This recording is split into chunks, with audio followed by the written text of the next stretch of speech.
सभी श्री रामचरित मानस प्रेमियों को जय श्री राम, राम राम। पहले प्रभु का नाम फिर काम। श्री रामचरित मानस बालकांड दोहा नंबर 245 से अर्थ सहित पढ़कर सुना रहे हैं। भावपूर्वक सुने, पढ़े और शेयर करें। जन भवन अमंगलहारी, प्रभु दशरथ अजर बिहारी। राम सिया राम, जय जय राम। प्रिय बियाह राम गर्भ, दूर करिन पन के। जीत को तक संग्राम, दशरथ के रन बापुरे।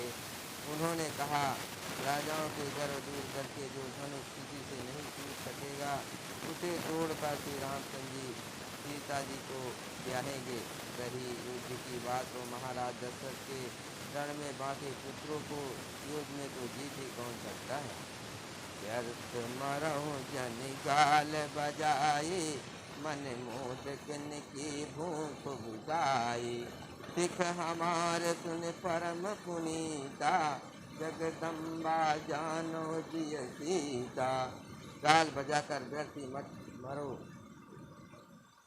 मन के लड्डुओं से भी कहीं भूख बुझती है। हमारी परम पवित्र इस कपट सीख को सुनकर सीता जी को अपने जी में साक्षात जगजननी समझो। उन्हें पाने, पत्नी रूप में पाने की आशा एवं लाशा छोड़ दो। जगत पिता रघुपति विचारी, भरि लोचन छवि लेहु निहारी।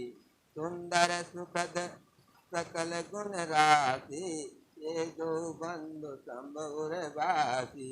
और श्री रघुनाथ जी को जगत का पिता परमेश्वर विचार का नेत्र भर कर उनकी छवि देख लो।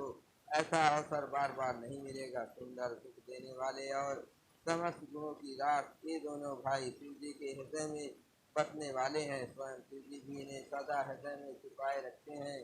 वे तुम्हारे नेत्रों के सामने आ गए हैं। समुद्र समीप बिहाई, रग जल निरख मरहु कत धाई।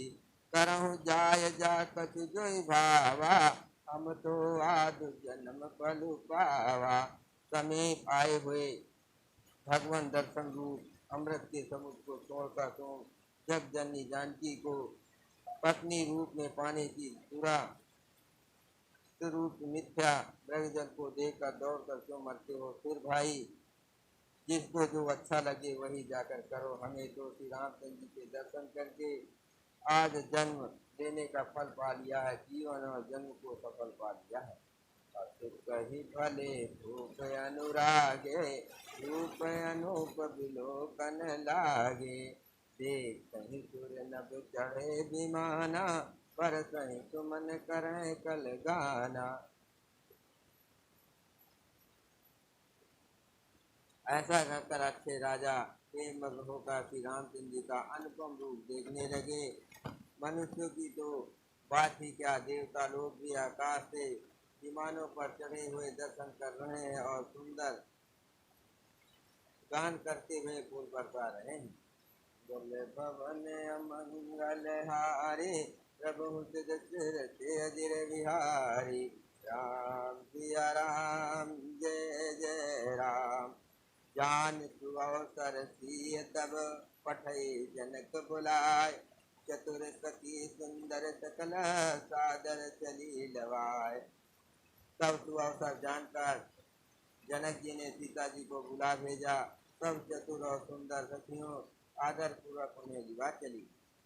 ये शोभा नहीं जाय बखानी, जगदम्बिका रूप गुण खानी।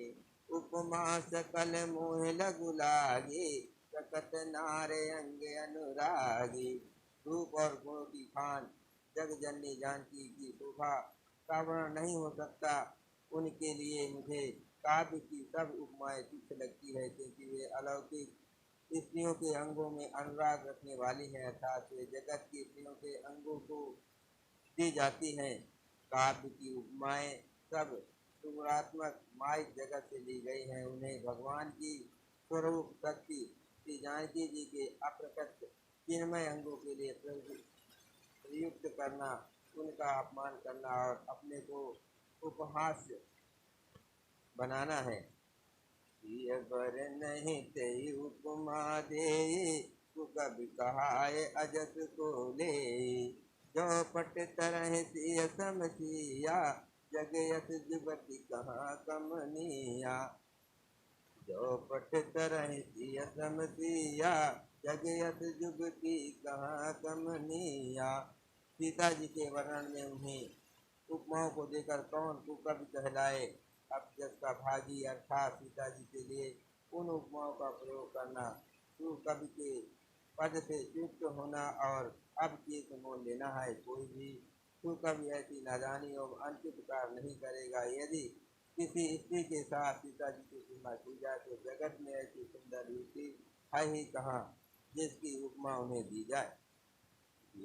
मुखर तन अरद भवानी, रतियति दुखित अतनुपति बानी। विषकारुणी बंद प्रिय जेहि, कहे रमा सम किम बेदेहि। मुखर तन अरद भवानी, रतियति दुखित अतनुपति जानी। विषकारुणी बंद प्रिय जेहि, कहे रसा सम किम बेदेहि।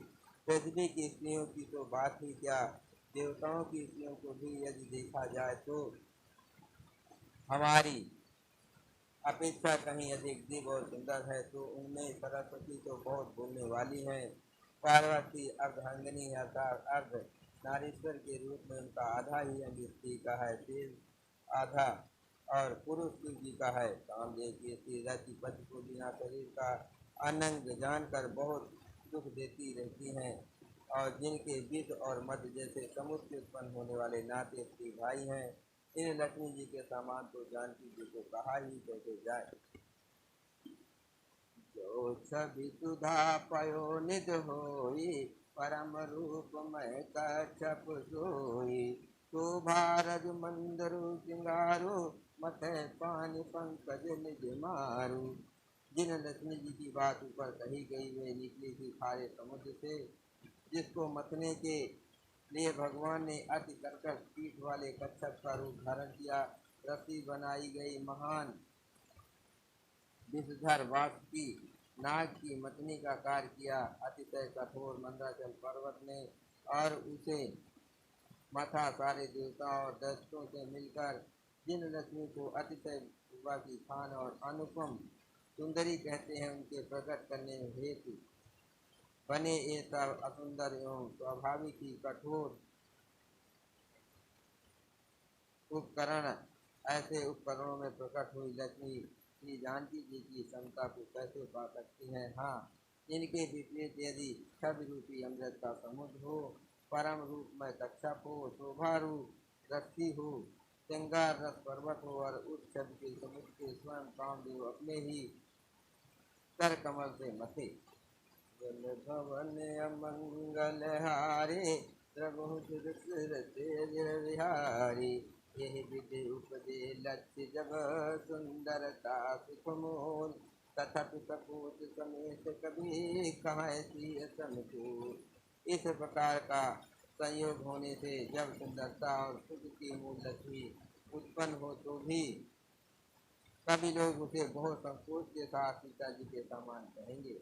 इस सुंदरता के समुद्र को कामदेव मथेगा, वो सुंदरता भी प्रकृति अलौकिक सुंदरता ही होगी, क्योंकि कामदेव स्वयं भी त्रिगुणमयी प्रकृति का ही विकार है। अतः उस सुंदरता को मथ कर प्रकट की हुई लक्ष्मी भी उपयुक्त लक्ष्मी की अपेक्षा कहीं अधिक सुंदर और दिव्य होने पर भी होगी प्रकट ही। अतः उसके साथ भी जानकी जी की तुलना करना सबके लिए बड़े संकोच की बात होगी। इस सुंदरता से जानकी जी का दिव्य चित्त दिव्य परम दिव्य विग्रह बना है।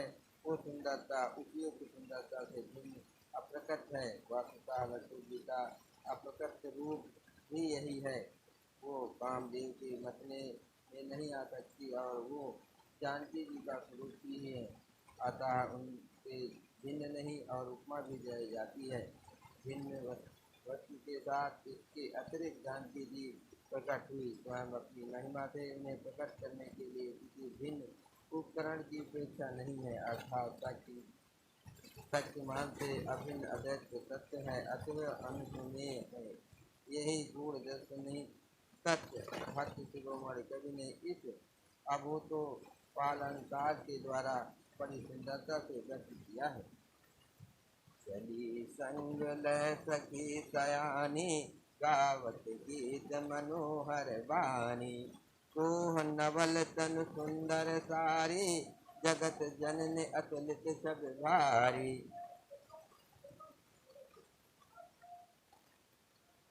सयानी सखियां सीता जी को साथ लेकर मनोहर वाणी से गीत गाती हुई चली। सीता जी के नवल शरीर पर सुंदर साड़ी सुशोभित है, जग जननी की महान छवि अतुलनीय है। ओ सकल सुदेश सुहाए, अंग अंग रच सकिन बनाए, रंग भूमि जब सिय पगुधारी, देख रूप मोहे नर नारी। सब आभूषण अपनी अपनी जगह पर सुशोभित हैं, जिन्हें सखियों ने अंग अंग में भली भांत सजा कर पहनाया है। जब सीता जी ने रणभूमि में पैर रखा, तब उनका दिव्य रूप देखकर ऋषि पुरुष सभी मुग्ध हो गए।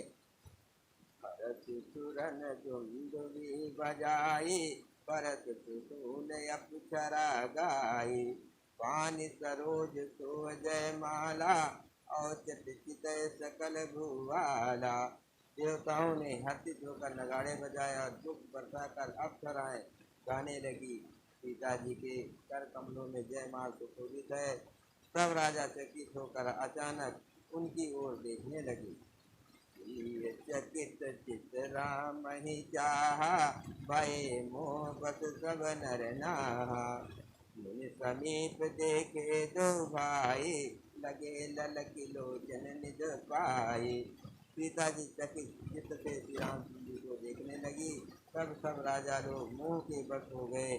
सीता जी ने मुनि के पास बैठे हुए दोनों भाइयों को देखा तो उनके नेत्र अपना खजाना पाकर लज्जा कर वहीं श्री रामचंद्र जी में क्या लगे या स्थिर हो गए। जल भवन अमंगल हारी, प्रभु तेज बिहारी, पूरे जन लाज समाज बड़े, देख सिय कपिचान, लाग बिलोकन सकिन तन, रघुवीर उरियान। परंतु गुरुजनों की लाज से तथा बहुत बड़े समाज को देखकर सीता जी सच्चा गई। श्री रामचंद्र जी को हृदय में लाकर सखियों की ओर देखने लगी। राम रूप अरुषिय छवि देखे, नर नारिन पर हरे निमेषे, तो जहि सकल कहत सकुचाए, विदसन विनय करे मन माहे। श्री रामचंद्र जी का रूप और सीता जी की छवि देखकर इसी दूतों ने पलक मारना छोड़ दिया। सब एकटक उन्हीं को देखने लगे। सभी अपने मन में सोचने लगे, पर कहते सब चाहते हैं, मन ही मन वे विधाता से विनय करते हैं।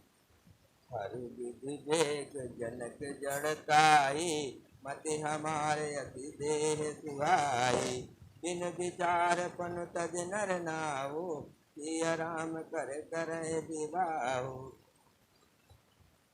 हे विधाता, जनक जी की मूर्ता को शीघ्र हर लीजिए और हमारी ऐसी सुंदर बुद्धि उन्हें दीजिए, जिससे बिना ही विचार किए राजा अपना प्राण छोड़कर सीता जी का विवाह राम जी से कर दे। जगुबल कहे भाव सब काहू, अटकी ने अंत दाऊ, यही लाल सा मगन सब लोगु, पर सांवरो जानकी जोगु। संसार उन्हें भला कहेगा, क्योंकि वे बात सब किसी को अच्छी लगती है। हट करने से अंत में भी हृदय जलेगा। सब लोग इसी लालसा में मग्न हो रहे हैं कि जानकी जी के योग्य वर तो ये सांवला ही है।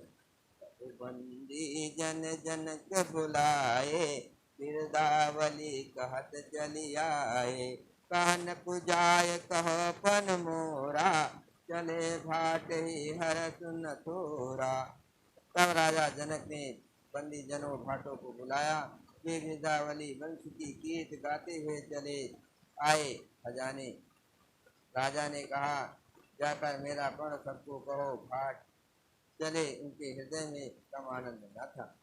मंगल भवन अमंगल हारे प्रभु सिरते अजर बिहारी।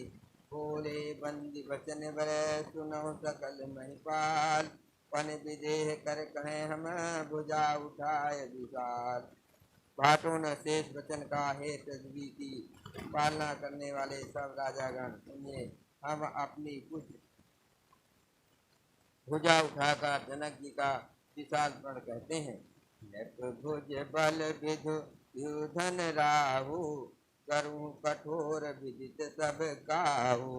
रावण बानु महाभट भारे देख सरासन गवहि सिधारे। राजाओं की भुजाओं का बल चंद्रमा है, शिव जी का धनुष राहु है, वो भारी है, कठोर है, ये सबको विदित है। बड़े भारी योद्धा रावण और बाणासुर भी इस धनुष को देखकर गौ से चुपके से चलते बने, उसे उठाना तो दूर रहा, सोने तक की हिम्मत न हुई। सोई पुरार को दंड कठोरा राज समाज आज जोई तोरा। त्रिभुवन जय समेत वैदे विनय विचार बर हटते। उसी शिव जी के कठोर धनुष को आज इस राज समाज में जो भी तोड़ेगा तीनों लोगों की विजय के साथ ही उसको जानकी जी बिना किसी विचार के हठ पूर्वक ग्रहण करेगी। निपन सकल भूप अभिलाषे पटमानी अतिशय मन माखे। परिकर बांध उठे अतुलाई चले इष्ट देवन सिर नाई। प्रण सुनकर सब राजा लज्जा उठे। जो वीरता के अभिमानी थे वे मन में बहुत ही तम आए, कमर कसकर अतला कर उठे और अपने इष्ट देव को सिर नवा कर चले।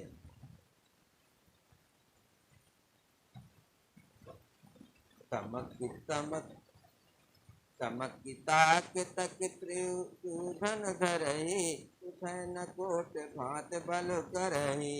जिनके कछ विचार मन माहि चाप समीप महीप न जाई। तमक ताक तक त्रिशूधन धरहि उठन कोट भांत बल करहि। जिनके कछ विचार मन माहि चाप समीप महीप न जाई।